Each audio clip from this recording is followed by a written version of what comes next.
Hi అండి. మనకి కళ్యాణ్ అనే పర్సను ఇంకా గూడా పులిహోర యాంగిల్‌నే నడుస్తున్నాడు. నిన్న రాత్రి నుంచెల్లి అలగడము, పులిహోర యాంగిల్ కలపడము, తనుజ నాతోని ఎందుకు మాట్లాడతలేరా? ఎందుకు మాట్లాడట్లేదురా? అని అడిగింది. అడిగినందుకు ఇప్పుడేంది అతని కెప్టెన్ రూమ్‌లోకి తీసుకెళ్ళి ఎవరు రీతు చౌదరి, డెమన్ పవను, తనుజ నలుగురు కూర్చొని కళ్యాణ్ ఎక్స్‌ప్లెయిన్ చేస్తాడు కదా! నన్ను ఎవరన్నా ఏమన్నా అంటే నువ్వు అలుగుతావా? అలగవురా? నీకు కూడా బాధ అనిపిత్తదా లేదా రా? అంటే ఎందుకురా?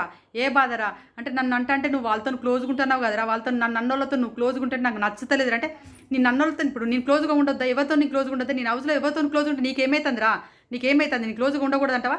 సరే ఉండను. మరి ఏంటిదిరా నీ బాధ ఏందిరా? అని అడిగితే నీకు బాధ అవుతుందా లేదా? నేను అడిగేది ఒకటి అడుగుతున్నా తనుజ. నేను అడిగేది చెప్పురా అంటుండు. ఆ పిల్లగాడికైతే కొంచెం కూడా సెన్స్ లేదు. బయట వచ్చినోళ్ళు చెప్తున్నారు. ఆడియన్స్ కోణం నుంచెల్లి చెప్పిర్రు. నాగార్జున గారు స్టేజ్ మీద చెప్పిండ్రు. తర్వాత ఇప్పుడొచ్చిన వైల్డ్ కార్డ్స్ కూడా టార్గెట్‌గా పెట్టుకున్నారు. రమ్య మోక్ష చెప్తుంది.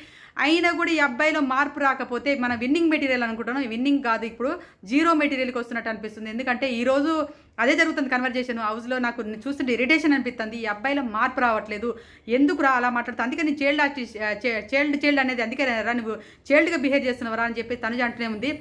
నీకు బాధ అనిపిస్తుందా లేదా చెప్పు అదే చెప్పంటే ఆమె ఎక్స్‌ప్లెయిన్ చేస్తుంది రీతు చౌదరి. ఈ రీతు చౌదరి ఇద్దరు కంటెంట్ అంటే ఇద్దరు కలిపి పులిహోర యాంగిల్ కలిపిచ్చేటట్టుగా ఇద్దరు కలిసిన ఎట్లాగో నేను డిమాండ్ పవన్ నువ్వు కూడా కలువురు అని చెప్పే విధంగా రీతు చౌదరి మోటివేషన్ చేస్తుంది. ఆ అమ్మాయి ఏంటిదిరా? నీ బాధ ఏందిరా? చెప్పురా, నీకు అసలుకి ఏంటిది? నువ్వు ఏదంటే డైరెక్ట్ చెప్పురా. కళ్యాణ్ నువ్వు ఇలా చేయకురా, డైరెక్ట్ చెప్పురా అని ఆ అమ్మాయి అడుగుతుంది. నీకు బాధ అనిపిస్తుంది అంటే నీ మీద ఏ పాయింట్ లేకుండా నువ్వు ఏ తప్పు చేయకుండా అంటే బాధ అనిపిస్తుంది రా అని ఆ అమ్మాయి అంటుంది. అలా అనదు, తప్పు చేసినా చేయకపోయినా బాధ ఉంటుందా లేదా అని తీయగా మాట్లాడడం, ఇలాంటి ఈ పులిహోర యాంగిల్ మర్చిపోతే బాగుండేమో అనిపిస్తుంది. ఆ అమ్మాయి వెనకమరలు తిరగడము, అలిగి తిరగడము, అసలు వాళ్ళు వచ్చిన వాళ్ళు ఈ అబ్బాయినే అబ్జర్వేషన్ చేస్తున్నారు. ఈ అబ్బాయిని ఎక్కడ టార్గెట్గా పెట్టుకో, ఎప్పుడు దొరుకుతాడా అని సందు దొరుకుతా అని చూస్తాడు. ఈ వారం ఎట్లా క్యాప్టెన్ అయిపోయింది. సుమన్ శెట్టి గారు గౌరవ్ ఇద్దరు క్యాప్టెన్ అయ్యారు కదా. ఇక వచ్చే వారం నామినేషన్ టాప గుద్దుతారు. రమ్య మోక్షాట మళ్ళీ ఈ వారము ఆయుష చేసింది కదా తనుజను, ఇంకా మంచి సరిపోలేదట పాయింట్లో. వచ్చే వారం కూడా నేను మళ్ళీ టార్గెట్ పెట్టుకొని తనుజనే నామినేషన్ చేస్తాను అని చెప్పేసి రమ్య మోక్ష లైవ్లో మాట్లాడుతుంది.